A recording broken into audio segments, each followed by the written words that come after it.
ser instrumento útil en tus manos. En nombre de Cristo Jesús. Amén. Bueno, estamos llegando ya al final de la serie de Santiago. Hemos tratado diferentes temas. Hemos hablado de la fe que da fruto en medio del sufrimiento, hablando de pruebas y tentaciones. También hablamos de la fe que da fruto en el servicio y hablamos de la fe y las obras. Hablamos de esta fe que da fruto en la sabiduría, el manejo y el control de nuestra lengua. Hablamos de la fe que da fruto en la santidad, una actitud hacia la vida cristiana. Hoy estamos cerrando el libro de Santiago y yo he nombrado a este tema la fe que da fruto en las actitudes. Las actitudes. Todo ser humano nos conducimos de acuerdo a cierto grado de actitud en nuestra vida, y la actitud es el resultado de la ideología que tenemos tocante a la vida. Muchos le llaman palabras técnicas como cosmovisión o cosas así. La idea es que cada uno de nosotros afrontamos la vida y emprendemos nuestro caminar diario en el consentimiento o en el conocimiento de lo que nosotros vemos y esperamos de la vida. Depende de lo que nosotros consideremos en la vida, será la actitud que tengamos hacia la vida. Hay una película muy interesante que se llama Antes de partir. ¿Cuántos de ustedes ya la vieron? ¿Les gustó? Sí. ¿Cuántos chillaron? Es que chillones. Esta película actuada por Jack Nicholson y Morgan Freeman, es una película muy interesante. Tiene sus bemoles, tiene sus cosas así para considerar, pero básicamente son dos hombres que están en una etapa final de vida, ambos enfermos terminales, ambos ya con una inminente muerte, y en este momento los dos toman una reflexión sobre qué quisieran hacer antes de morir. La reflexión va en el sentido de que estos hombres quisieran encontrar un sentido a la vida, un propósito a la vida antes de fallecer, y se ponen a hacer cosas medio locas y hacen su lista, y la idea era que tenían que completar la lista, y que si alguno moría antes, el otro tenía que completar la lista, le tenía que ayudar. Entonces, en ese sentido va la historia, muy bonita, muy interesante, que nos presenta una actitud que una persona tenía ante la vida, ante la inminente muerte. ¿Cómo sería la actitud que tendríamos nosotros como hijos de Dios? ¿Estaríamos en una dinámica igual, similar, diferente? El punto es, ¿cómo enfrentaríamos la vida sabiendo que nos vamos? Sabiendo que cada uno de nosotros vamos a fallecer tarde o temprano, y ¿qué quisiéramos hacer antes de partir? ¿Qué sería aquello inevitable por hacer? ¿Cuáles serían los criterios de acción ante la vida en el entendido de lo corta que es? ¿Cuál sería nuestro legado o cómo queremos que nos recuerden? Preguntas de reflexión que algunas veces hemos hecho nosotros, y que sin duda las respuestas a estas preguntas nos van a dar una referencia de cuál va a ser nuestra actitud ante la vida. ¿Cómo la vamos a enfrentar? Desde una perspectiva diferente, Santiago abarca esta problemática para dar respuestas a áreas específicas de nuestra vida, para responder en conciencia y en lógica respecto a nuestra esperanza. Vayan conmigo, por favor, a Santiago capítulo 5.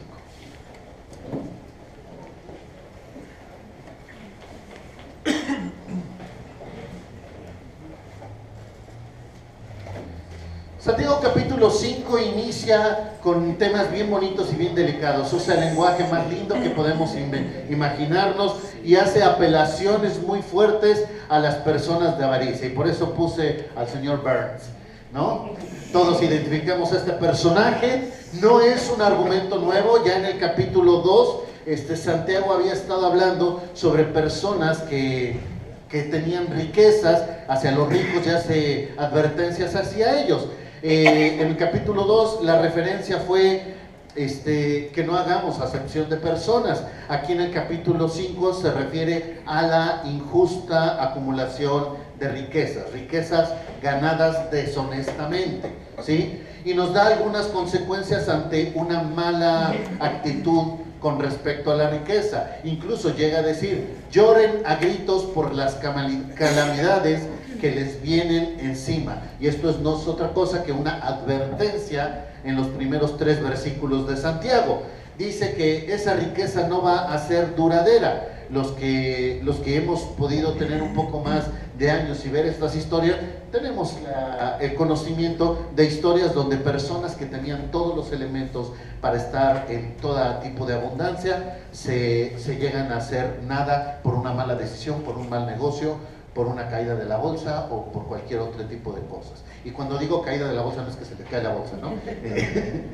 Ustedes saben a qué me refiero. Situaciones de orden bancario, ¿sí? Usa términos como riquezas podridas, riquezas con polilla, metales llenos de moho, consumidas por el fuego. Y muchos de nosotros podríamos decir, bueno, pues este texto es para los ricos, hay de los pobres ricos, ¿no? A mí, yo ni lana tengo, es más, debo más de lo que voy a ganar esta semana, esta quincena, o este mes, o los próximos 3 meses. Es más, algunos debemos más de lo que vamos a ganar el próximo año, ¿no? Por eso es que nosotros tenemos que entender el sentir de Santiago, porque de repente nos perdemos en el propósito que quiere mostrar. Deje un dedo en Santiago, una marca en Santiago y vaya, acompáñame a 1 Timoteo capítulo 6, donde da una explicación más clara acerca de lo que Santiago quiere decir. 1 Timoteo capítulo 6, verso 6 en adelante.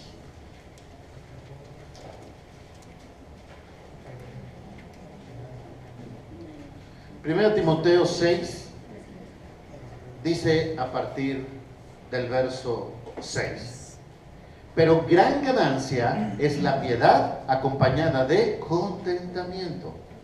Lo que dice en otras palabras es que podemos obtener mucho teniendo una actitud correcta hacia Dios. ¿Sí están conmigo? 1 Timoteo 6:6. Sí. No que la piedad dé la ganancia, sino que es la ganancia.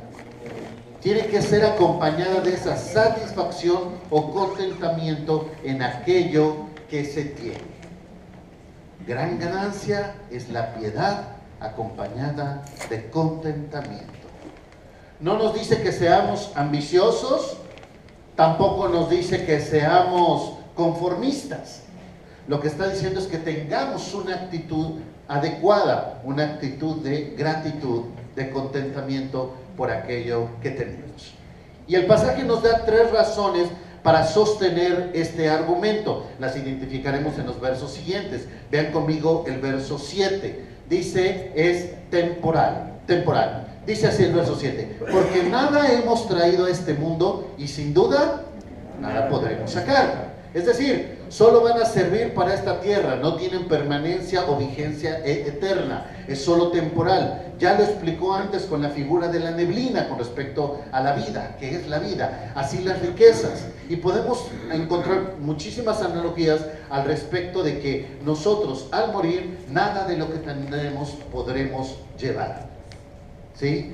En el ataúd no caben ciertas cosas que nos gustaría llevar, pero nos aferramos y gastamos gran parte de nuestra vida por obtener aquello que no vamos a llevar. Va a durar, pero va a durar poco. La segunda razón la dice en el verso 9. Vean conmigo. Verso 9. Dice que produce destrucción y perdición. Dice, porque los que quieren enriquecerse, ¿qué pasa con ellos? Caen en tentación y en lazo y en muchas codicias necias y dañosas que hunden a los hombres en destrucción y perdición. Es decir, que corremos el riesgo de ser atrapados dentro de esta dinámica, afanados por las cosas, tentados por los deseos de obtener. Entonces hablamos de ganancias fáciles por cometer delitos, ganancias por fraudes, explotación, una actitud que lleva a ser atrapados en negocios mágicos que pretendemos que resuelvan la vida de una manera mágica, pero que no lo van a hacer. Son formas de ser atrapados y podemos perdernos en esto, y dice el texto, hasta podemos llegar a ser destruidos. La tercera razón que da Santiago, que da el apóstol Pablo en 1 Timoteo es extravía de la fe y causa dolor. Ve el verso 10. Porque raíz de todos los males es el amor al dinero, el cual codiciando algunos se extraviaron en la fe y fueron traspasados de muchos dolores. Algunos pensamos que el problema es el dinero, y realmente lo que está diciendo que no, el problema no es el dinero, el problema es el amor al dinero. Déjenme ilustrarlo esto de la siguiente manera. Yo entiendo que para muchos de nosotros el trabajo es una bendición, ¿sí? Y de veras que lo es en muchos sentidos. Pero algunos de nosotros colocamos nuestro trabajo por encima de prioridades de vida, nuestros planes, nuestra familia, nuestra fe, y le echamos la culpa al recochino trabajo. Y decimos que el trabajo es el que nos aleja de la familia, el trabajo es el que no nos deja descansar, el trabajo es el que produce enfermedades. La realidad que está pasando es que no es el trabajo, porque no nacemos pensando, ¿cómo quiero trabajar y darle ganar dinero a mi jefe? Vivimos pensando en los beneficios que nos da ese trabajo, en el beneficio, en el ingreso que nos va a dar ese trabajo, de manera tal que el problema no es el trabajo. En determinado momento podría ser el anhelo por el ingreso. Y si en ese sentido estamos, no es el dinero en sí mismo tampoco, porque si yo le coloco en una isla desierta con $1 millón, pues no le van a servir más que para echarse ahí. Usted no quiere el dinero, usted quiere las comodidades que puede comprar a través de ese dinero. Entonces resulta ser que lo que le decimos es el trabajo, no es otra cosa más que mis comodidades. Diciendo de otra forma, yo soy en el trono, yo soy lo mejor, yo me lo merezco, soy el más chulo, el hijo de mi mamá. Y por lo tanto, estoy en estos sentidos. En razón de esto y en prioridad a esto, se pasa a segundo término cualquier otra cosa importante, sea familia, descanso, ministerio o vida espiritual. ¿No será el amor al dinero la verdadera motivación? Y no el dinero en sí mismo, como ya dije. Fíjese qué tremendo. Entonces resulta que el amor al dinero es resultado u otra muestra de nuestro egoísmo o nuestro orgullo. Por eso nos dice que el amor al dinero nos alejará de la fe, nos causará dolor, y ya sea corporal, mental o hasta tipo espiritual. Esta es la razón. Esta es la razón que hay detrás del dinero. El dinero no es en sí malo, el problema es nuestra actitud hacia él. La conclusión está en el verso 8. Dice, así que teniendo, ¿qué? Sustento y abrigo, ¿estemos cómo? Contentos. Ahora, ¿qué significa esto? Y podemos decir, pues lo esencial, ¿no? Alimento, vestido y techo. Y siempre decimos que estamos bien pobres, ¿no? Y siempre decimos, pues falta algo, ¿no? Recientemente estaba escuchando, pues que estamos en un país de pobres. Tengo una estadística que me llamó mucho la atención. Más de la mitad del mundo vive con un Producto Interno Bruto de $44 al mes. Es decir, 850 pesos al mes. ¿Gana usted más que eso? Más de 850 pesos al mes. Entonces eso quiere decir que estamos por arriba de más de la mitad del mundo, porque la mitad del mundo gana eso.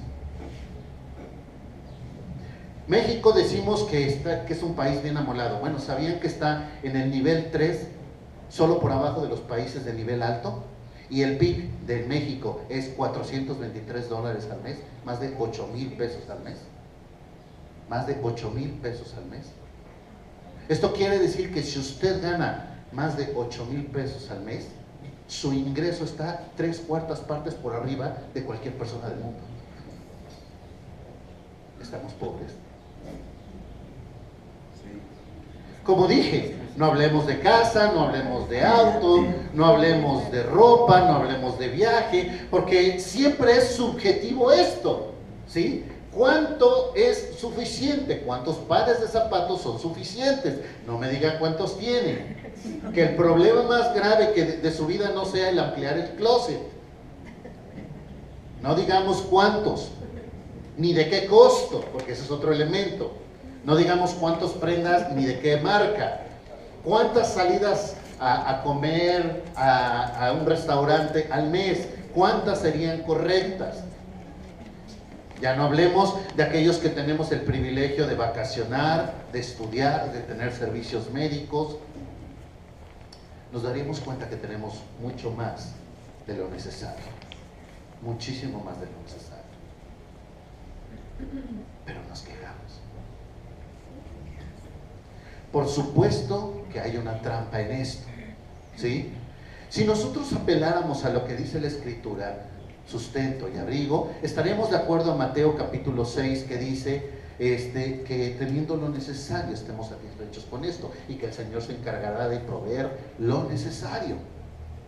Y lo necesario es lo necesario, no lo que creamos que es necesario. Puedo declarar de manera categórica que todos, absolutamente todos los que estamos aquí hoy reunidos, tenemos lo necesario. De hecho, puede ser una declaración muy atrevida, tenemos mucho más que lo necesario.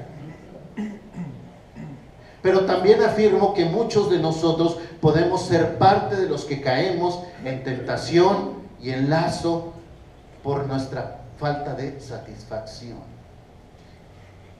Y en muchos sentidos, esta falta de satisfacción, esta insatisfacción nos lleva a caer en tentación, en lazo, en codicias necias y dañosas. Y por tanto podemos extraviarnos de la fe, y por tanto podemos hacer del dinero un fin.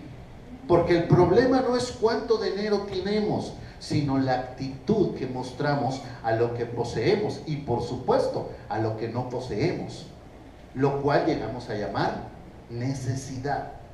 Mire, lo voy a decir en pocas palabras. Conozco personas que son pobres, que están sumamente aferradas al dinero, aún más que muchos ricos. Y están en el mismo problema, la actitud hacia los bienes. Y el Señor lo sabe, y tú lo sabes, y los que te conocen lo saben. Así que no pretendamos que nos estamos engañando. Regresemos a Santiago. Ahora ejemplifica Santiago algunas formas de actuar de aquellos que estamos atrapados en esta lucha. Verso 4 dice: He aquí, clama el jornal de los obreros que han cosechado vuestras tierras, el cual por engaño no les ha sido pagada por vosotros. Esto puede ir desde lo más sencillo, como aquella persona que busca pagar el menor salario para tener un ingreso o una ganancia mayor, hasta aquella persona que entra en cosas más complejas, donde pretende explotar o sacar el mejor beneficio de aquellas personas. Pero también va a dinámicas más personales. Por ejemplo, cómo tratamos a ese comerciante que vive al día, ¿sí? Le regateamos. Si es la marchanta, le regateamos. ¿Y por qué no regatea en Walmart? ¿Por qué no regatea en Costco? Porque no puede. Si quieres te lo llevas, si no, ahí déjalo. Allá vendrán 20 atrás que se lo van a comprar. Pero si es la marchanta, le regateamos. Si son personas que viven del diario vivir, de su salario, a estas personas buscamos regatear, buscamos bajar los sueldos. Y esto es lo que está acusando Santiago. Esto es una forma de amor al dinero. Muchos de nosotros vivimos en esta dinámica y batallamos con esto, ¿sí? Cuando ya entramos en esto, a veces somos atrapados. Dice el texto que las oraciones de los trabajadores han llegado a la presencia de Jehová de los ejércitos. Y esto debería de ser algo sumamente alentador para nosotros. Esto que está diciendo que de una o de otra manera Dios se está dando cuenta de lo que está pasando. Dios sabe lo que está sucediendo y Dios va a actuar en consecuencia. Nosotros perdemos de vista esto, pero Dios no, ¿sí? Así que los que estamos trabajando en un entorno donde consideramos que nuestro salario es injusto, cumplamos con lo que hagamos. No usemos el dicho del mexicano: yo hago como que trabajo y ellos hacen como que me pagan. No hagamos como los mexicanos. Esto es un mexicanismo que está en contra de la Escritura. Usted fue contratado, usted se contrató por un salario, haga lo que le contrató, por lo que le contrataron. No está de acuerdo, busque otro trabajo y cuando lo encuentre, entonces suelta el primero. No hasta después, no antes. Nada de que pues renuncié y luego me aventó 6 meses sin trabajo, ¿no? No, busque otro trabajo y cuando lo tenga, entonces va y renuncie. Pero muchas veces perdemos de vista esto. El Señor sabe lo que está pasando y el Señor va a hacer justicia. Verso 5. Y habéis vivido en deleite sobre la tierra y habéis sido disolutos, ¿sí? Habéis engordado vuestros corazones como en día de matanza. Esto es lo que podemos llamar una forma de hedonismo. Hedonismo es una persona que vive para el placer. Esto es una persona que vive para el placer. Usa el término de los deleites hablando del alimento, pero hay hedonistas de muchos tipos y en alguno de ellos estamos algunos de nosotros. Por ejemplo, hay unos que aman el descanso, y hay algunos textos bien lindos en Proverbios comparados con la hormiga, para aquellos que viven descansando, ¿no? Pero vamos, no importa lo que hagas de lunes a viernes, lo importante es que existe el fin de semana. Y lo publican, ya es casi viernes, es previernes, ¿no? Es jueves, ¿no? Personas que viven para descansar y cuando no tienen que trabajar hasta que los escupe la cama, ¿no? Por ahí de las 3 de la tarde, ¿no? Y eso quién sabe, eso porque hizo hambre, ¿no? Hay algunos que viven por placer, por sexo. Y en ese sentido buscan placer a costa de cualquier cosa. Y estas personas se convierten en los Romeos por todos lados y piensan que el número de conquistas es proporcional a la gratificación o a la satisfacción. Personas que viven en esta dinámica todo el tiempo. Hay personas que buscan placer por los bienes materiales. Este se parece al que vamos a cambiar nuestro carro. Ya, nuestro salario de pastor. Sí. Seguro que hasta sobra. Y hasta sobra, ¿verdad? Hay personas que hacen planes para obtener bienes y esos bienes tienen que ir en proporción a lo que debe de ser un hijo de Dios, ¿no? Si yo soy hijo de Dios, soy un príncipe y los príncipes vivimos cual debe de ser. Amén, amén y amén. Entonces vivimos en esta dinámica porque pues por eso me mato, ¿no? Para eso chambeo, ¿no? Algunos de nosotros buscamos diversión de cualquier tipo, sea la que sea, en el entorno, en lo que usted decida, porque al final de cuentas para eso nos matamos, porque queremos divertirnos. Y en ese sentido podemos publicar y podemos hacer de nuestra vida privada pública en aquellas cosas que son importantes para nosotros. Y si para nosotros es importante la diversión, la vamos a estar exhibiendo en todos los sentidos, ¿sí? Es importante la diversión y es lo más importante de nuestra vida. Algunas personas nos metemos en la dinámica del estudio, no porque el estudio sea malo, sino cuando el estudio se convierte en un fin. ¿Sí? Y los títulos y eso me da prestigio, me da caché, me da ese tipo de cosas, y entonces hago del estudio un fin y no un medio. A veces estamos atrapados en esta dinámica algunos de nosotros. A algunos nos gusta viajar, sí, viajar, es la onda. ¿Quieres madurar? Conoce el mundo. Bueno, lo que está diciendo Santiago es, este tipo de personas estamos atrapados en deleites de esta tierra. Deleites que no van a durar. Y dice el verso 6, habéis condenado a muerte habéis condenado y dado muerte al justo, y él no os hace resistencia. Pensando en esto, me viene a la mente un caso que tuvimos en la iglesia. Básicamente, una pareja se divorció, ya de sí entrada es trágico esto, pero había 2 hijos en tutela.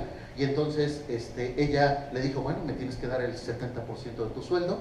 Y le dijo, no, pues no puedo darte el 70% de tu sueldo. Ok, demandó al esposo de agresión física y de golpes, fue y se golpeó a la mujer sola. Y después presentó la denuncia y le quitaron la tutela y le pusieron una orden de restricción para no poder ver a sus hijos. Y después de eso recibió la llamada, 70% y retiró la demanda.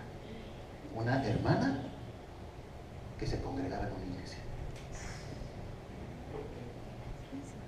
Y entonces él accedió a perder el 70% de su sueldo con tal de ver a sus hijos. Yo me vine y pasaba año y medio y todavía no se resolvía el caso. No entendemos lo que llega a ser o aquello que es capaz de hacer una persona hasta que lo vemos en condiciones como estas. Personas que literalmente van a buscar hacer daño y utilizar los medios para esto. Personas que van a tratar de sacar el máximo beneficio dadas las condiciones de la ley. Si usted va hoy y presenta una demanda por acoso, por golpes, por violencia y todo esto, y es usted mujer, usted ya tiene gran parte de la denuncia ganada. No estoy sugiriendo nada, ni estoy recomendando nada. Pero ya hay una tendencia natural hacia este tipo de cosas y es triste los resultados que encontramos. Hay personas que hacen esto en estos contextos, ¿sí? Hay personas que utilizan las leyes o las reglas de un entorno específico para sacar el máximo provecho en el entorno en el cual se encuentran. Y esto es lo que está diciendo Santiago en el verso 6. Cuidado con eso, porque es una forma de ser atrapado por los bienes. Muy bien, segunda enseñanza de Santiago en cuanto a la actitud, y esta tiene que ver con la esperanza. Ya hablamos de los bienes, ahora hablamos de la esperanza, ¿sí? Esta capacidad de esperar. Retomo algunos temas que ya hemos hablado antes. Por cierto, si a alguno de ustedes le gustaría retomar este tema, como la justicia, el juicio, las pruebas, las tentaciones, las quejas, bueno, pues podemos regresar a Santiago y hacer referencia a estos temas que ya fueron tratados en los capítulos anteriores. Si le gustaría, bueno, pues ahí están las predicaciones en YouTube, las puede ver usted también y puede retomar estos temas, pero ahora él hace un enfoque diferente de lo que venía haciendo en los pasajes anteriores, porque los primeros 4 capítulos escuchamos una y otra vez la fe, ¿sí? La fe, una acción activa, y ahora introduce un término y básicamente les dice: espera. Espera en 2 sentidos, y espera bajo 2 motivaciones. Dice el verso 7, primero, esa capacidad de esperar en la venida del Señor, ¿sí? Esta es una esperanza de largo plazo. Dice: por tanto, hermanos, tened paciencia hasta la venida del Señor. Dice el verso 8: tened también vosotros paciencia y afirmar vuestros corazones, porque la venida del Señor está cerca. Y pasaron 2000 años y no vino. Bueno, para su consuelo, son 2000 años menos de lo que ellos esperaban.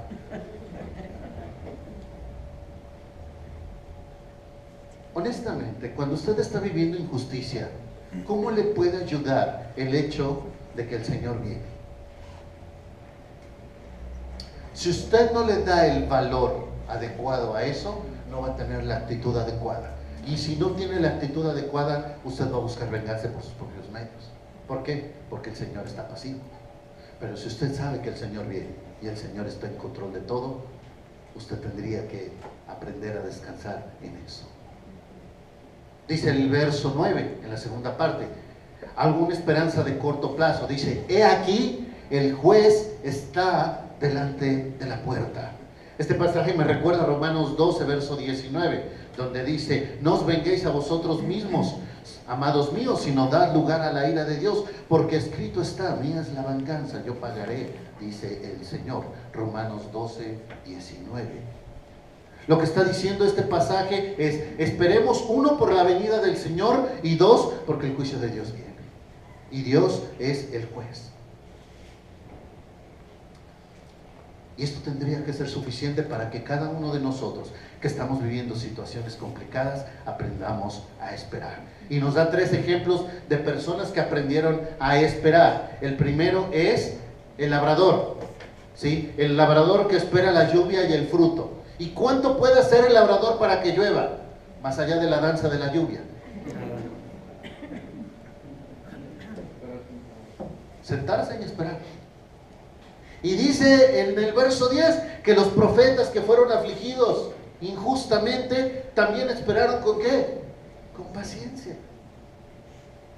Y en el verso 11 dice que el mismo Job aprendió a esperar a través del sufrimiento. ¡Ah, qué bonitos ejemplos! Al grado tal que al final, en el verso 11, dice, el Señor es misericordioso y compasivo. ¿Por qué tener paciencia? ¿Por qué tener paciencia en un libro que está saturado de una fe activa? Porque se refiere a esa confianza en aquellas cosas que el ser humano no puede cambiar y que lo mejor que puede hacer es descansar en las promesas de Dios de que Él está en el trono y que Él regresará a esta tierra, porque es misericordioso y compasivo. Esto tendría que ser suficiente cuando experimentamos injusticia. No sé cuántas veces he escuchado las frases, no es justo, ¿verdad que sí? Bueno, déjenme darle una noticia de último momento, posiblemente mañana la publiquen. La vida no es justa, el mundo no es justo. La realidad es que en donde estamos no existe la justicia. Y si usted me apura, la salvación tampoco es justa. ¿Realmente quiere justicia? Dejemos de reclamar por aquello que no existe y descansemos en el Señor, en esto que no podemos cambiar. Tiene que ver en cosas tan sencillas y en cosas bien profundas. Por ejemplo, el trato que usted tiene con personas en las instituciones gubernamentales. Yo no sé si alguien trabaja en instituciones gubernamentales, pero no sé por qué se han ganado mala fama. Bueno, sí sé por qué, pero no lo voy a decir. Pero ya lo pensé y ustedes saben por qué lo pensé. Ustedes van a este tipo de instituciones y quisieran tener un trato adecuado y no lo tienen. Bueno, lo que está diciendo el texto es, aprende a esperar. Personas que son abusivas en nuestro entorno, miren que ni faltan. Siempre no falta el vecino incómodo, no falta el hermano gandalla, no falta el abusivo, no falta la persona que quiere sacar provecho. No falta. Injusticias de la vida, situaciones que suceden, familiares que nos tocaron. Esos no los escogí, pero llegaron. Y se convierten en experimentos naturales de Dios para ejercer en nosotros aquellos dones espirituales. En otras palabras, o explotas o creces espiritualmente, ¿no? Esas personas de familia o esas situaciones de salud que de repente llegan. No estoy diciendo que se abandone y se resigne. No. Lo que estoy diciendo, enfóquese en lo que sí puede hacer, en lo que sí puede cambiar, en aquello que es pertinencia suya. Y Santiago dedicó 4 capítulos en hacer lo que sí podemos hacer. Tu fe. En la confianza de que Dios está respaldando ese actuar, ese proceder adecuado. 4 capítulos dedicó Santiago para decir, haz. Pero deja el capítulo 5 para decir, espera. Y en el capítulo 5 nos dice, aquellas cosas que solo yo puedo hacer, espera en mí. Espera en mí. Estas cosas no te tocan a ti. Esta no es tu batalla. Esta es mía. Descansa en esto que yo voy a hacer. De manera tal que esto es una fórmula. Si usted se enfoca en aquellas cosas que puede hacer y deja a Dios las cosas que solamente Dios puede hacer, usted va a poder vivir una vida mucho más tranquila. ¿Por qué? Porque aquí va a hacer su parte de influencia y aquí va a dejar a Dios hacer su parte. ¿Usted puede cambiar a su pareja? Por otra. Sabía que alguien le iba a decir. Reformulo. ¿Usted puede cambiar la forma de proceder de su pareja? Entonces déjeselo a Dios. ¿Usted puede cambiar el corazón del vecino molón? ¿Del taxista imprudente? ¿Del microbusero? ¿De su jefe? Entonces deje de ponerse el papel del Espíritu Santo y déjele a Dios hacer su chamba. Y usted haga lo que sí puede hacer, que es cambiar usted. Cambiar usted y déjele a Dios hacer su parte. Jóvenes, ¿usted puede cambiar lo necio que es su papá? No, no puedes. Deja a Dios hacer su parte y tú concéntrate en lo que sí puedes cambiar. una actitud hacia aquellas cosas que no podemos cambiar. La tercera sección nos da ejemplos de vida espiritual. Empieza a partir del verso 12. Dice, no jurar. Dice, pero sobre todo, hermanos míos, no juréis ni por el cielo, ni por la tierra, ni por ningún otro juramento, sino que vuestro sí sea sí, vuestro no sea no, para que no caigáis en condenación. Este texto está en coordinación con las palabras del Señor Jesús en Mateo 5, en el Sermón del Monte, donde la enseñanza es la siguiente: una persona que habla con la verdad no necesita jurar, pues su palabra es suficiente. Sin embargo, hay muchas personas que han perdido esa posibilidad de credibilidad por su forma de vida. Jesús es verdad y así se presenta entre nosotros. Sin embargo, nosotros nos llamamos cristianos y no andamos en verdad. Entonces esto sería una contradicción. Existen cuando menos 150 referencias bíblicas acerca de ser verídicos. Si usted fuera una persona de verdad, no necesitaría estar jurando para que le creyeran. Solo en el Nuevo Testamento tenemos 150 referencias. Esto nos tendría que dejar una enseñanza clara. ¿Cuántas personas tienen estilo de vida que fundamentados en mentiras, en familia, en trabajo, en relaciones, que no son verdad y tú lo sabes? Relaciones que están fundamentadas en mentiras y tú lo sabes y Dios lo sabe. Y como la otra persona lo sabe, ya no te cree. Y por eso ahora hay tantos problemas con la palabra. Decir la verdad es complicado. No es tan complicado como sostener una mentira. No necesitas jurar. No necesitas jurar. En el verso 13 habla de la confianza, ¿sí? ¿Está alguno afligido entre vosotros?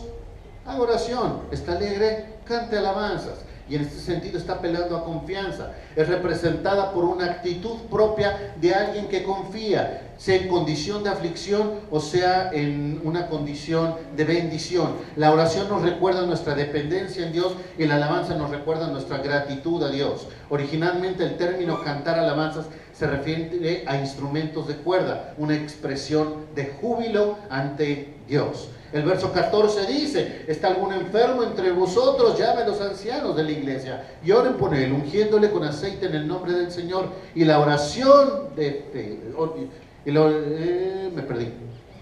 En nombre del Señor, y la oración de fe salvará al enfermo y el Señor lo levantará. Y si hubiera cometido pecados, le serán perdonados. Este texto ha causado muchas confusiones. Permítame dedicar un momento para explicarlo, ¿sí? Entre ellas está el establecimiento de ministerios de sanidad o ministerios de orden espectacular, ¿sí? Los ancianos tienen esta facultad especial de Dios al ungir con aceite para que las personas sanen.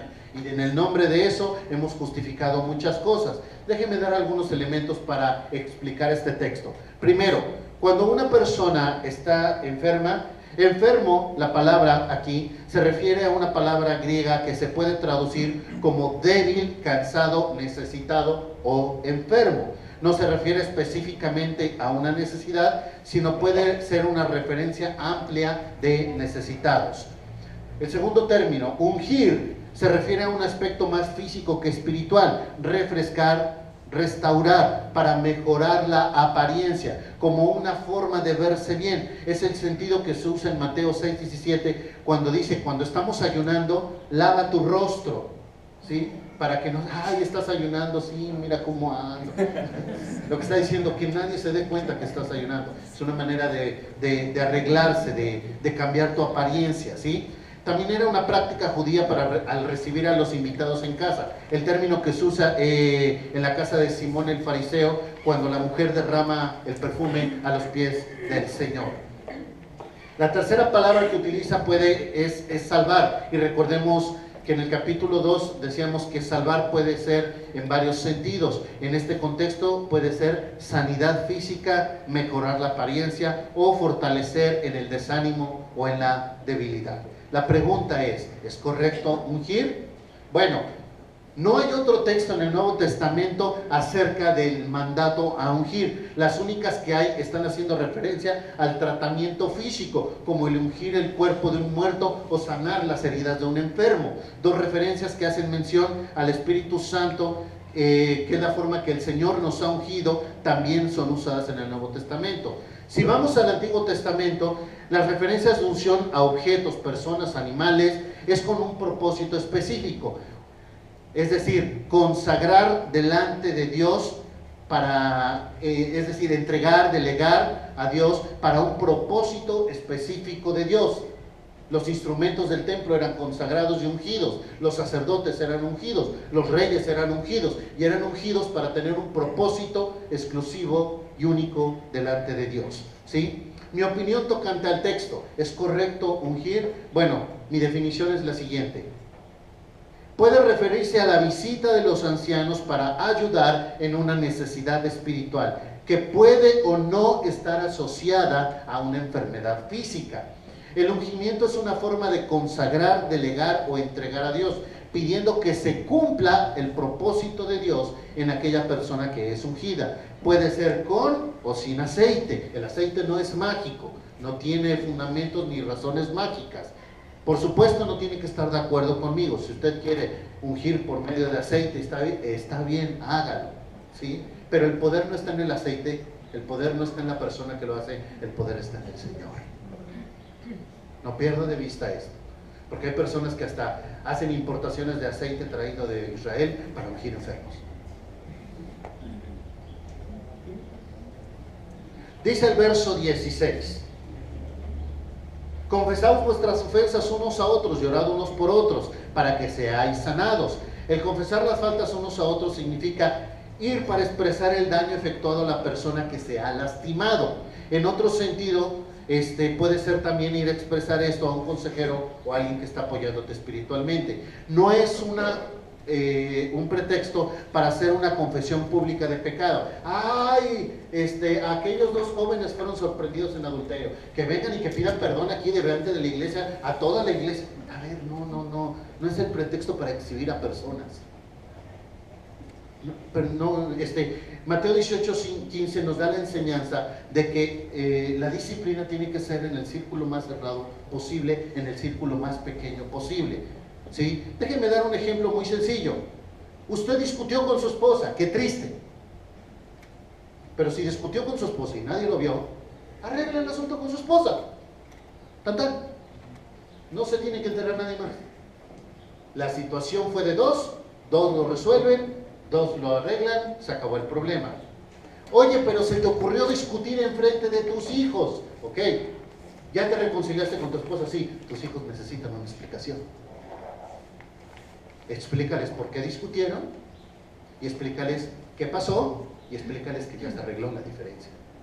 Así que esto tendría que ser una referencia para los que somos padres. ¿Te gusta discutir enfrente de tus hijos? Asegúrate de que tus hijos saben que hubo restauración.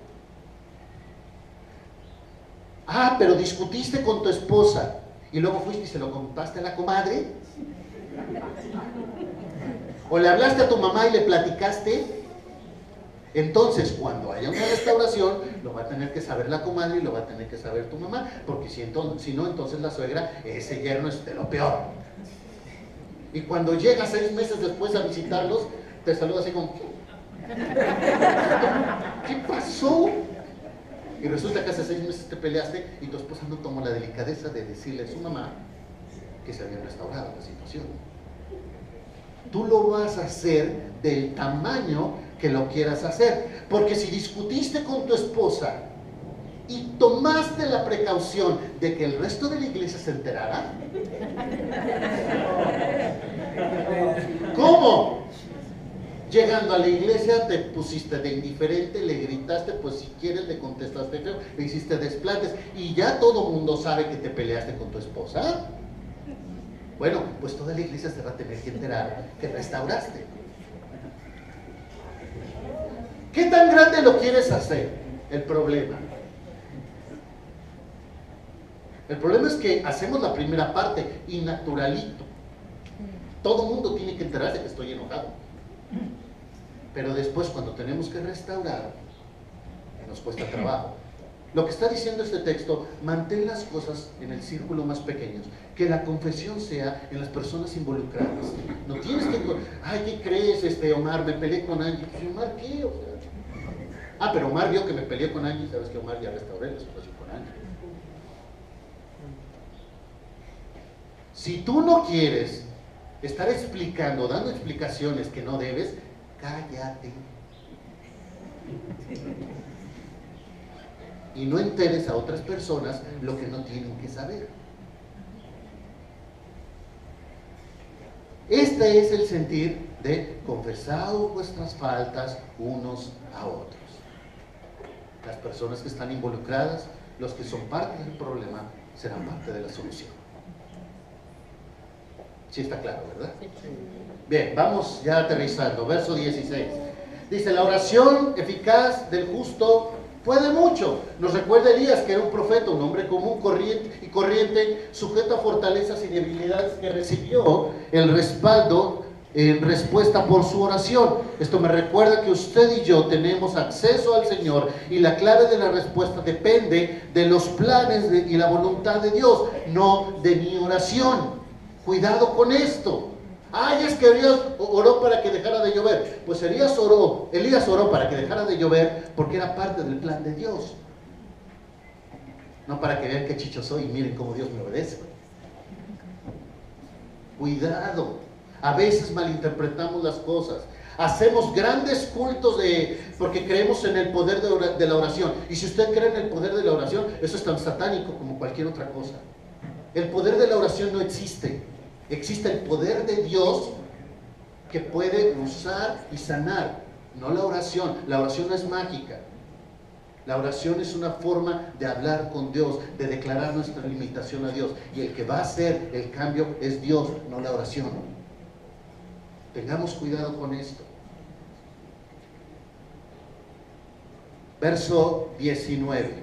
Hermanos, si alguno de entre vosotros es extraviado de la verdad y alguno le hace volver, sepa que el que le haga volver al pecador del error de su camino, salvará de muertes un alma y cubrirá multitud de pecados. Esta última sección tiene que ver con la reprensión, es decir, volver a adherir a la comunión. Está desprendido, lo reprendes, lo vuelves a adherir a la comunión, ¿sí?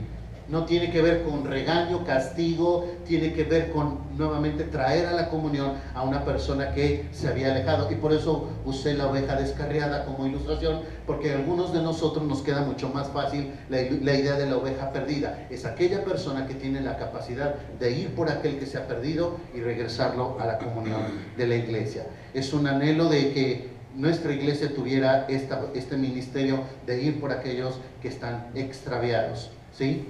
Concluyamos. ¿Cómo está usted en las actitudes que nos deja Santiago capítulo 5? ¿Está usted en una actitud de contentamiento? No estoy hablando de conformismo, no se me confunda. Contentamiento. No importa si tengo mucho, tengo poco, estoy bien con lo que tengo. Este sería el primero.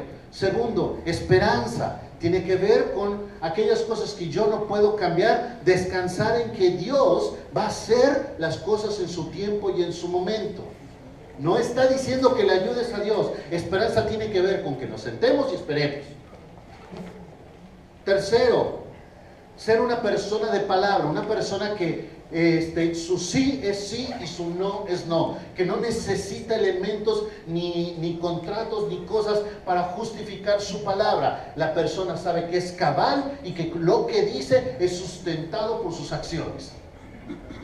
Cuarto, una persona que tiene confianza. ¿Confianza en qué? En que Dios va a regresar por su pueblo y que Dios está en el trono y sabe lo que está haciendo. Esto tendría que ser un elemento que cambiara la forma en la cual nosotros queremos resolver nuestras problemáticas día a día.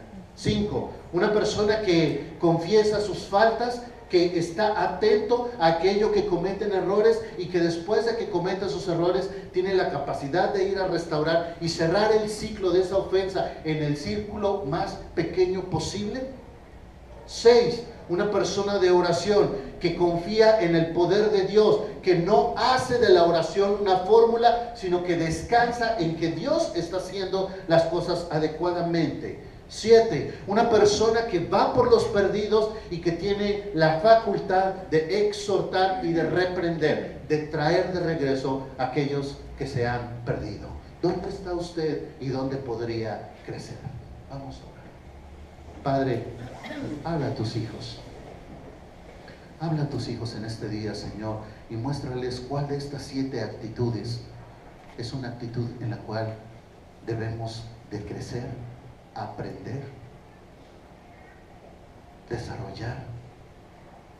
Tal vez esta actitud nos ha traído muchos problemas. Tal vez nuestra falta de contentamiento ha llevado a que las personas vean que soy una persona frustrada o amargada. Y así podemos ir una por una. ¿Cuál sería una actitud adecuada en cada una de estas 7 experiencias que Santiago nos deja? Señor, que tu Espíritu trabaje en cada uno de los corazones y muestre el área a desarrollar, el área a trabajar. Te ruego, Dios, para que tú continúes este trabajo en ellos a lo largo de la semana. Por Cristo Jesús. Amén. Amén.